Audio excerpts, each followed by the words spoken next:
Bonjour mon frère, bonjour ma sœur. C'est un plaisir pour moi de te retrouver en ce jour.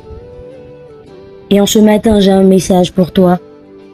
Un message que j'ai à l'esprit depuis et que je veux te partager, te communiquer. Et j'espère que ce message te fera le plus grand bien.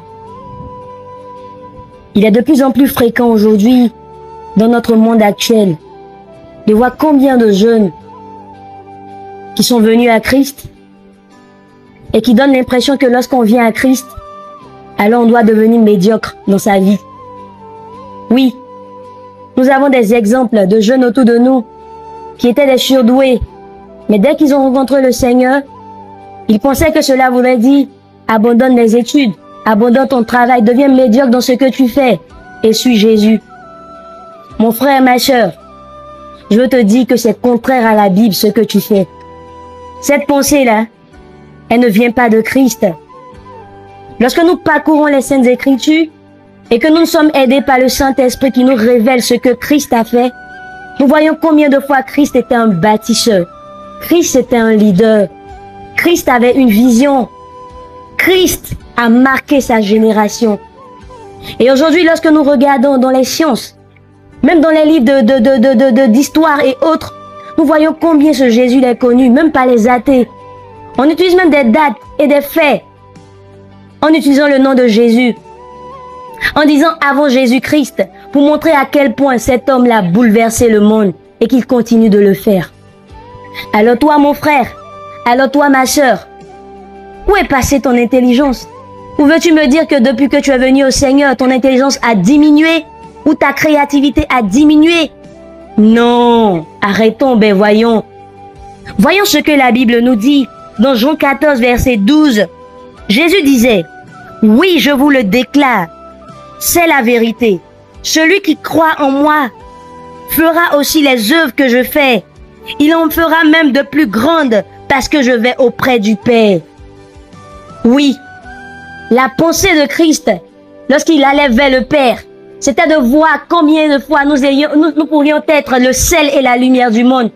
Dans tous les domaines de la vie, que ce soit dans l'économie, que ce soit dans la science, que ce soit dans la médecine, que ce soit dans la politique. Oui, la pensée de Christ était de te voir, toi jeune, gouverner, bouleverser ta génération et montrer qu'avec Christ, il est possible d'être aussi un leader.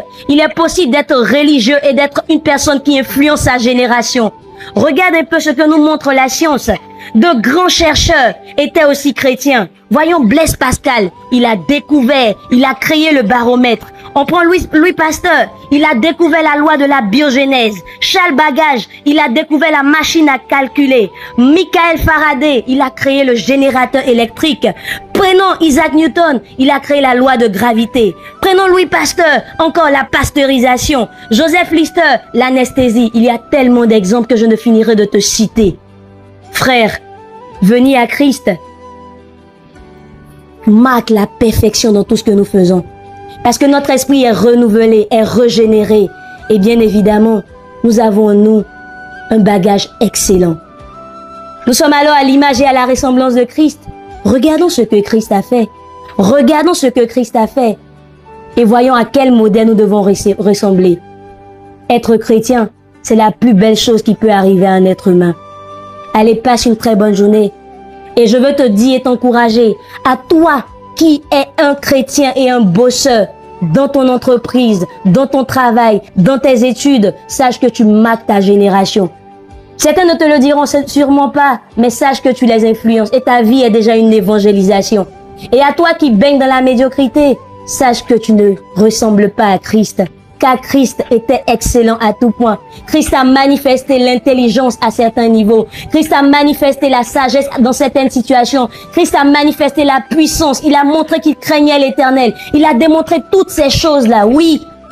Et il a vraiment prouvé qu'il venait du Père. Alors nous, si nous faisons partie de cette race Emmanuel, nous devons nous aussi bouleverser notre génération et faire en sorte que les païens veuillent nous suivre encore dans cette quête que nous avons. Allez, passe une excellente journée et que la main de Christ repose sur toi et toute ta famille. Shalom. Je t'aime et Christ encore plus.